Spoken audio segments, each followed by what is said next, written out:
그다음에 두 번째 발표를 듣도록 하겠는데요. 두 번째 발표는 사실 제가 또 굉장히 좋아하는 우리 강원대학교의 하민수 교수님이 그 AI를 활용한 서술형 평가 이걸 이제 연구를 굉장히 많이 하고 계시는데 공동으로 연구하셔서 최근에 이제 학술지도 논문도 게재하신 우리 월포초등학교의 박세진 선생님을 모시도록 하겠는데 박세진 선생님은 다양한 학회 활동도 하고 계시고 또 현재 건국대 교원대에서 겸임 교수로 또 대학 강의도 맡아서 진행하고 계십니다. 네, 박수로 맞이하도록 하겠습니다. 박세진 선생님, 네, 네, 안녕하세요. 부탁드리겠습니다. 네. 논문으로만 배웠던 지금 훌륭하신 교수님들 앞에서 발표하게 되어서 굉장히 영광입니다. 근데 특히 앞에서 발표해 주신 최재하 교수님 같은 경우는 제가 2010년에 처음 공부할 때 이제 평가학회지, 국내 평가학회지에도 그 당시 아마 뭐 크롬바 알파 관련된 논문을 게재해 주셨던 걸로 기억나는데 하필이면 이제 교수님 뒤에서 발표하게 되어서 영광이기도 하지만 부담이 너무 크기도 합니다. 교수님 참고로 저는 교수님 유튜브 구독자이기도 합니다. 네, 네, 그럼 한번 발표 시작하도록 하겠습니다. 저는 이제 교사 입장에서 학생 성장을 위한 서술형 평가를 하기 위해서 어떻게 하면은 AI를 활용한 자동 채점 시스템을 개발하고 활용할 수 있을까, 이 부분을 한번 간단하게 정리해서 발표해 드리도록 하겠습니다.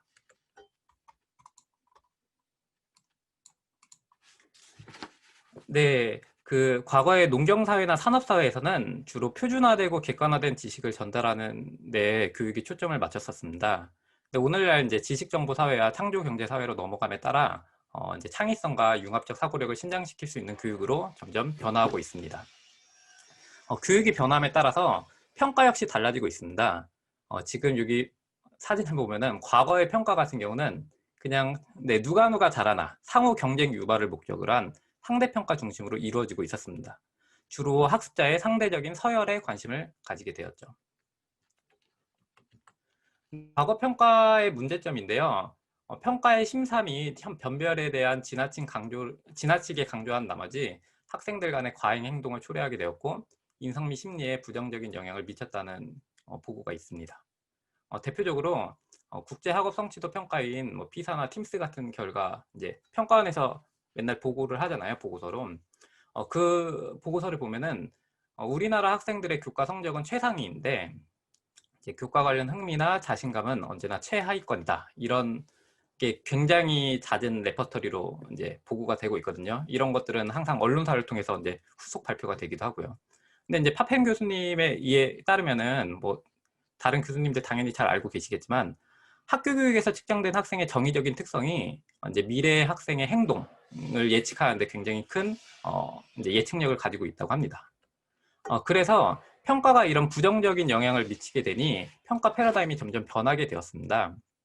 기존의 학급 서열 경쟁 중심이었다면은 이제 이런 것보다는 학생 개개인의 성장을 중심으로 이제 평가 패러다임이 달라지게 되었고 총합평가보다는 형성평가 중심으로 변화하게 되었습니다. 평가 패러다임이 달라짐에 따라 이 평가의 역할도 달라지게 되었는데요. 버지니아 대학의 이제 맥밀란 교수님 같은 경우는 기존의 평가가 러닝에 대한, 그러니까 학생들이 배운 것을 확인하기 위한 목적으로 이루어졌다면은 이제는 평가가 학습을 위한, 그리고 이제 평가가 곧 학습 그 자체로 평가가 이루어져야 된다. 평가의 역할이 달라져야 한다는 것을 강조했습니다. 과거 같은 경우는 이제 교수학습을 진행한 것을 그냥 단순하게 평가한 데만 끝냈는데, 그러니까 평가가 약간 외딴 섬과 같았죠. 오늘날에는 이 평가가 일방향이 아니고 평가를 통해서 다시 학생들이 성장할 수 있는 양방향으로 가야 된다라는 것을 이제 강조하고 있습니다. 이제 그 결과 2015년 이제 교육부에서는 2015년 개정 교육과정을 발표하게 되었는데 그때 이제 평가 부분은 과정 중심 평가를 주장하게 되었습니다. 학생들의 창의 인재 육성을 위한 학생 평가의 패러다임을 다르게 이제 제시한 건데 이제 핵심적인 과정 중심 평가의 핵심을 보시면은 과정을 중시하는 수행 평가를 강조하자, 창의적 역량과 문제 해결력을 길러주는 서술형 평가를 강화하자, 학생의 성취 수준의 정도를 고려하는 성취 평가를 강화하자. 이게 이제 가장 주된 특징이라 볼 수 있습니다. 저는 여기에서 이제 서술형 평가에 대해서 좀 말씀드리고자 합니다. 서술형 평가 같은 경우는 많은 장점이 있는데요. 어, 이제 앞에서 얘기했다시피 창의성이나 문제 해결 능력을 신장시키는데, 즉 21세기 미래에 요구되는 핵심 역량을 신장하는데 많이 도움이 된다고 알려져 있습니다.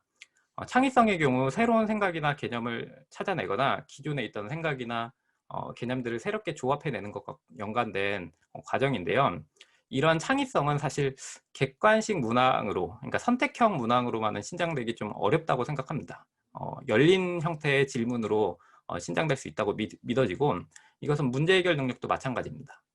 여기 옆에서 보시면은 이제 내셔널 리서치 카운실, 그러니까 미국 국립연구원에서 미국 학생들의 21세기 역량 증진을 위해서 서술형 평가를 굉장히 강조하게 됩니다. 그 결과 2012년 이제 출발된 새 교육과정에서는 이것을 근거로 이제 서술형 평가가 좀 더 대두되고 있죠. 우리나라의 경우에서도 앞에서 언급하였듯이 2015 개정 교육과정 중 이제 과정 중심 평가에서 이 서술형 평가의 비중이 강화되고 있습니다. 서술형 평가는 선택형 검사보다 더 정교한 측정이 가능합니다. 학생의 응답에 대한 구체적인 문제 해결 과정을 글로써 살펴볼 수 있고요. 이를 통해서 학생이 얼마나 개념을 잘 이해하고 있는지 그 수준을 보다 정교하게 확인할 수 있습니다. 또 서술형 평가는 학생들의 학습 방향, 원래 평가가 학생들의 학습 방향을 결정하는 힘을 가집니다. 제가 이제 2015년, 저는 초등학교 교사인데, 그때 이제 점점 서술형 평가 비중이 높아졌는데, 서술형 평가를 실시하게 되니 학교는 물론 심지어 학원 수업까지 그 학습 스타일이 변화된 걸로 제가 알고 있거든요. 문제집도 다 달라졌어요. 이처럼 평가의 힘이 굉장히 큰데요. 이런 서술형 평가를 통해서 학생들은 핵심 개념이나 원리 이런 것들을 자신의 말로 표현하게 되는데, 이런 것들은 학생들의 학습 태도를 개선하는 데도 큰 정적인 영향을 가지고 있다고 보고된 적이 있습니다. 서술형 평가가 이렇게 장점을 가짐에도 불구하고 실제로 교육 현장에서 실시되기에는 많은 어려움이 있습니다. 성공적인 학습을 위해서는 이제 빠른 피드백이 정말 중요한 요소인데요. 서술형 평가 같은 경우는 즉각적인 피드백을 제공하는데 약간 어려움이 있습니다. 왜냐하면은 이제 채점을 하는데 교사가 어느 정도 시간이 필요하잖아요. 그래서 즉각적인 피드백이 어렵고, 그 결과 학생들한테 이제 반성적인 사고로 연결되는, 시험 보고 나서 바로 자기가 무엇이 부족했는지를 알아야 되는데 조금 텀이 지나고 난 다음에 피드백을 받기 때문에 반성적인 사고로 연관되기 조금 어렵다는 얘기도 들은 적이 있습니다. 두 번째는 이제 교사 평가에서는 채점 준거의 일관성을 유지하는 게 사실 쉽지 않습니다. 이제 여기에서 채점 같은 경우는 교사 내 일관성이 있을 수 있고, 이건 초등에 해당되겠죠. 그리고 이제 교사 간의 일관성, 중등에 해당될 것 같습니다. 평가의 일관성은 공정성과도 굉장히 밀접한 이슈이기 때문에 이런 것들은 교사한테는 사실 굉장히 큰 부담으로 작용하고 있습니다. 그 교사의 부담이 그러니까 저희가 2015년 개정교육 과정에서 이제 서술형 평가를 많이 확대 실시하게 되는데, 이제 조선일보에서 한번 사전에 서술형 평가를 전면 실시할 때 교사가 어떤지 그 설문조사를 실시한 적이 있어요. 근데 그 결과 이제 아무래도 서술형 평가가 선택형 평가보다 시간이 많이 들고, 이제 그 채점하는데 채점하는데 더 많은 힘이 들기 때문에 교사의 한 25%, 30% 정도가 업무 부담을 근거로 서술형 평가를 반대했다는 신문 기사도 있습니다. 장점이 많은 서술형 평가를 실시하되 현장의 부담을 줄이기 위한 방안이 어떤 게 있을까? 여러 가지가 연구되고 있는데, 저는 그 중에 하나로 이제 인공지능과 기계학습을 말씀드리고 싶습니다.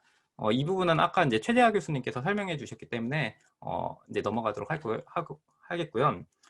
아까 최재하 교수님께서 이제 주식과 관련된 말씀을 잠깐 말씀해 주셨는데, 사실 전 세계적으로 지금 가장 핫한 이제 그 기업 중에 하나가 테슬라죠. 이제 굉장히 혁신적인 사업을 많이 하고 있는데, 그 중에 하나가 이제 그 테슬라의 전기 자동차입니다. 전기 자동차에는 여러 가지 뭐 혁신적인 것들이 많이 있는데, 그 중에 하나가 그 오토파일럿 모드라고 하는 자율주행 모드이거든요. 이 자율주행 모드와 논술 채점, 그러니까 교육의 평가, 이런 것들이 지금 이게 어떤 공통점이 있을까 생각하시겠지만 어느 정도 공통점이 있습니다. 자율주행이 가능한 것은 사실 도로 속에 존재하는 규칙들이 명시적으로 존재하기 때문인데요. 그냥 간단하게 말씀드리자면 이제 신호등이 초록불이면 움직이고 빨간불이면 멈추죠. 앞에 있는 차나 사람을 차가 치면 안 되고요. 이렇게 굉장히 많은 명시적인 규칙이 존재하는 분야에서는 사실 컴퓨터가 학습이 가능하고 이를 인간처럼 수행할 수도 있습니다. 교육 역시 그렇게 명시적인 규칙이 존재하는 분야가 굉장히 많습니다. 평가, 교수활동, 그리고 심지어 학생 관리까지 규칙들이 있는데 이렇게 규칙에 따라 반복되는 교육활동 역시 인공지능의 일부는 인공지능에 의해서 대체될 수 있다고 생각합니다.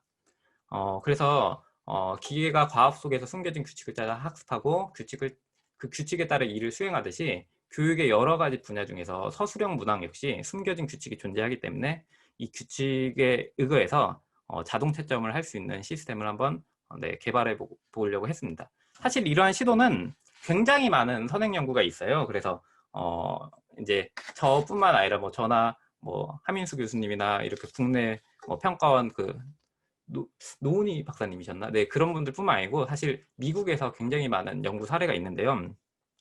예를 간단하게 말씀드리자면은 이제 이보그레이더 같은 경우는 여기 보고서를 보면은 700명의 학생을 대상으로 4개 문항을 평가하는데 서술형 문항을 평가하는데 보통 이 경우에는 인간이 채점한다면 한 100시간 정도가 필요하다고 해요. 근데 5분밖에 걸리지 않았다고 하거든요. 그래서 이 이보그레이더와 관련된 연구 보고서에서는 인공지능 기반의 컴퓨터 자동 채점은 교사 1인당 많은 수의 학생들을 지도하는 교육 현장에 큰 도움을 줄 수 있다라고 보고되어 있습니다.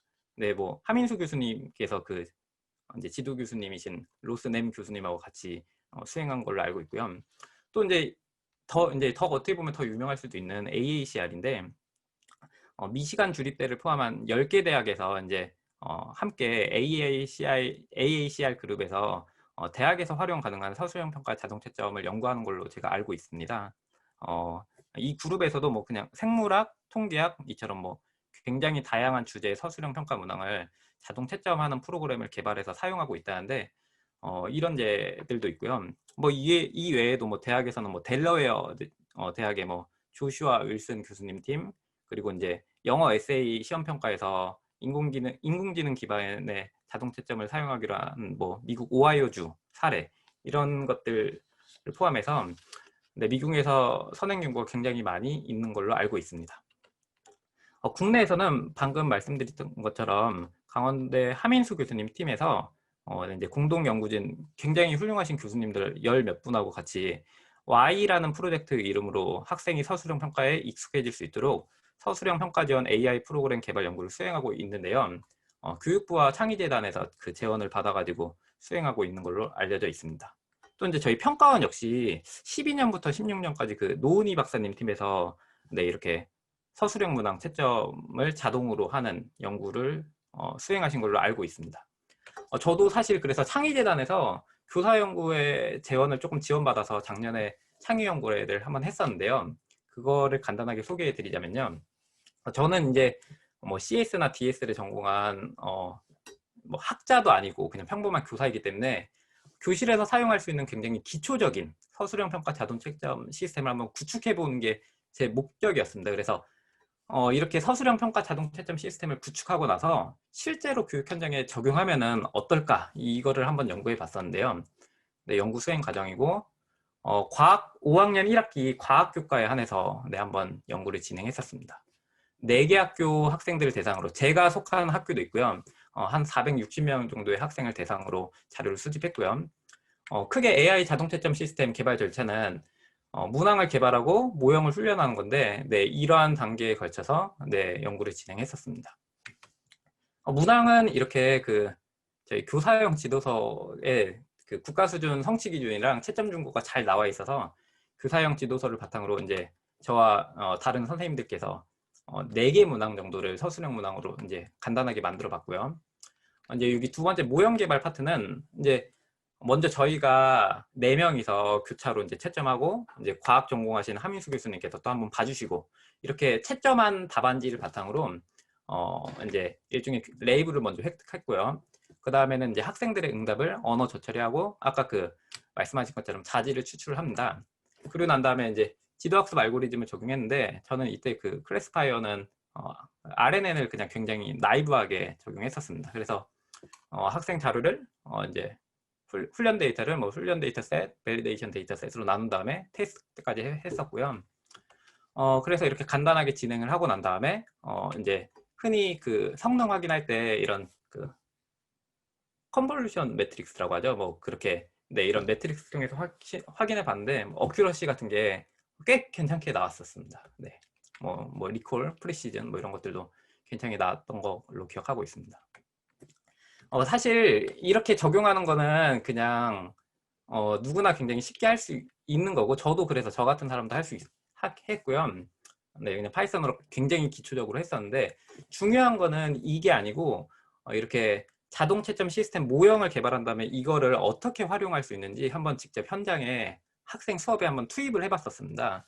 그래서 먼저 학생들의 오개념이 어떤 걸 가지고 있는지 학생에게 먼저 이제 수업을 시작하기 전에 그 성개념을 파악하고 수업을 진행하고 난 다음에 바뀐 생각 같은 것을 예전에는 그냥 그러니까 형성평가죠. 예전에는 뭐 그냥 학생들한테 질문을 통해서 학생들이 발표하는 걸로 확인했다면은 이번에는 사전에 학생들이 이제 준비한 개인 그 스마트폰을 이용해서 직접 서술형 문항을 이제 풀어보게 했습니다.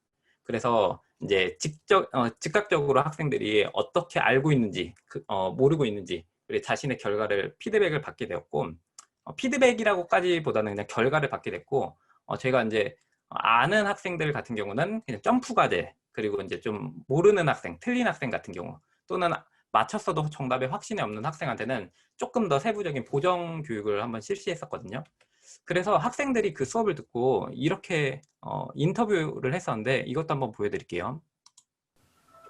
지금은 시험을 본 뒤에 선생님께서 직접 채점을 해주시는데 만약 AI가 채점을 해준다면 문제를 푼 뒤 채점 결과를 빠르고 정확하게 알 수 있어서 좋을 것 같습니다. 저희가 보통 학교에서 시험을 보잖아요. 그런데 선생님들마다 채점 방식이 다른 게 어떤 선생님은 틀린 표시만 해주시고 어떤 선생님은 부족한 점까지 알려주세요. 그런데 AI 자동 시스템을 사용하게 된다면 틀린 문제를 정확하게 짚고 넘어갈 수 있을 것 같아요. 네, 그래서 여기 결과를 통해서는 제가 직접 해보니까 채점이랑 피드백 부담이 경감되는 걸 느꼈고 학생 같은 경우는 피드백 받아서 좋았습니다 이 얘기를 했었는데요. 근데 사실 이렇게 저희 국내에서도 연구를 하고 있고 해외에서도 많이 연구하고 있는데 이제 저는 아무래도 교사이다 보니까 저희가 놓치고 있는 게 무엇인가 그것은 바로 AI 자동 채점 시스템의 성능에 관한 이야기는 굉장히 많이 하고 있는데 정작 학생 성장을 위한 논의는 조금 적다고 생각이 됩니다. 기존에 이제 논문 같은 걸 보면은 자동 채점 시스템 관련 대부분의 선행 연구는 이제 모형 성능, 여기에서 뭐 어큐러시가 되겠죠.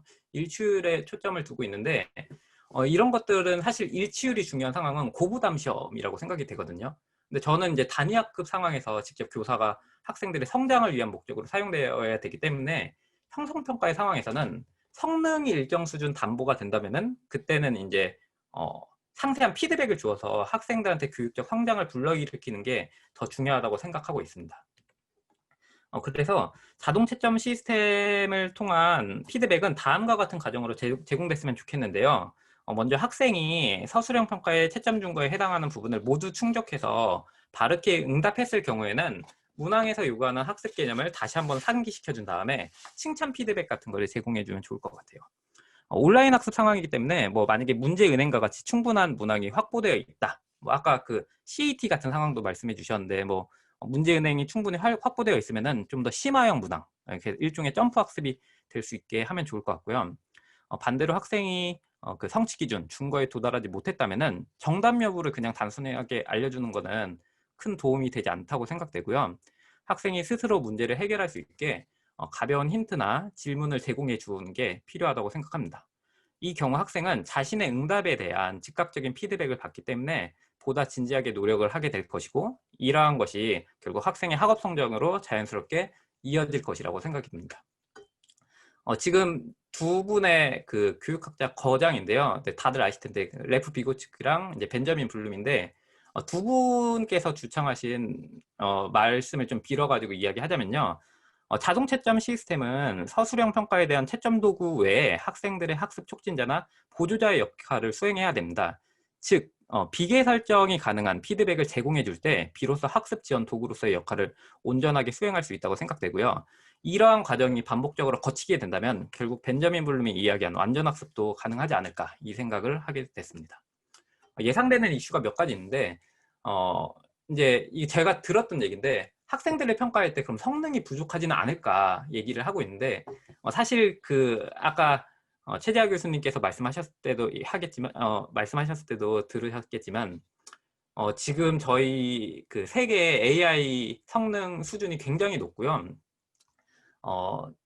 일단 성능 자체도 지금 엄청 높은데 특히 제가 방금 말씀드린 것처럼 성능이 일정 수준에 도달해 있다면 이후에는 학생 성장 방안에 초점을 맞춰서 교육적인 활용을 좀 더 염두에 두어야 되지 않을까 생각을 합니다. 자동 채점 시스템은 고부담 검사 등의 총괄 평가를 위한 목적에서 사용하는 것보다는 형성평가 상황에서 사용하는 것이 적절하기 때문에 성능은 일정 수준만 이제 담보되면 좋다고 생각되고요. 신뢰로운가 이런 이슈도 있는데 평가 오류는 사실 교사한테도 존재하거든요.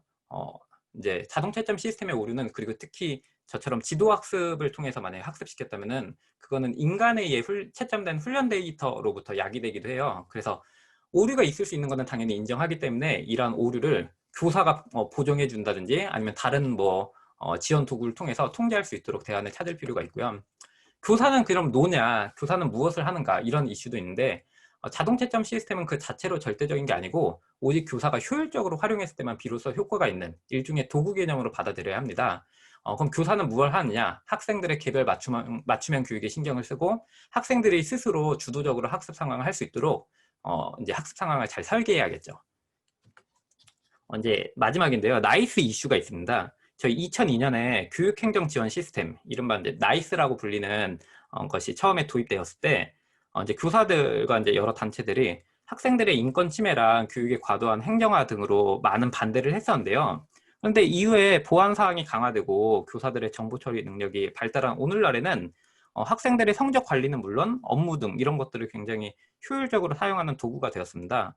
자동 채점 시스템도 동일한 관점에서 바라볼 필요가 있다고 생각합니다.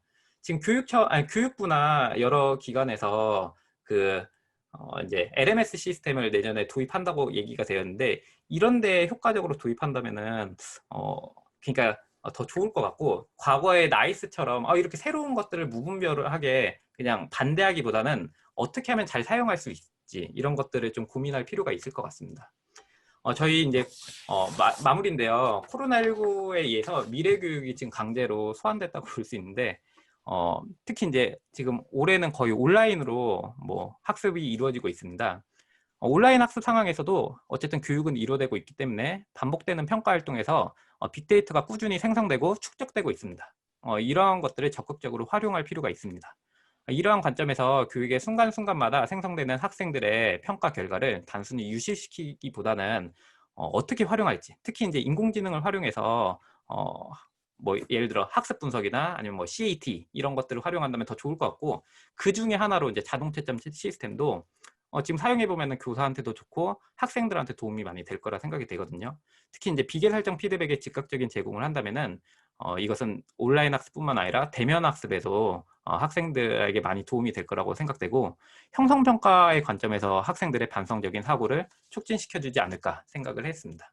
네, 제 발표는 여기에서 마무리하도록 하겠습니다. 감사합니다.